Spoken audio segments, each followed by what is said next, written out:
بسم الله الرحمن الرحیم. ګلزار عالم د نغمې او منګل په اړه ټول حقیقتونه وویل. نن مو درته د معلوماتو نه ډکه ویډیو راوړې. هیله ده تر پایه یې وګورئ او سحر میډیا چینل سبسکرایب کړئ او ورسره د زنګ تڼۍ هم کېکاږئ. څه وخت مخکې منګل په طلوع تلویزیون کې خپلې اوښکې تویې کړې چې زیاتره خلکو دا ګمان کوو چې ګواکې منګل په نغمې پسې ژړلي دي. وروسته د نغمې نه هم همدا پوښتنه وشوه چې آیا منګل واقعا تاسو پسې ژړلي دي؟ نغمې ورته جواب کې وویل چې ما د منګل برنامه کتله. کله چې هغه په ژړا شو ما ته هم سخته ژړا راغله.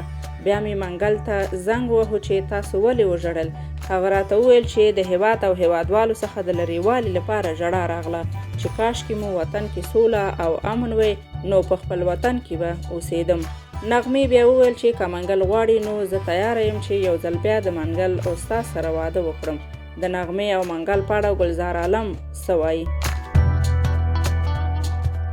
ګلزار عالم او منګل د هجرت د وخت همزولي او ملګري ول.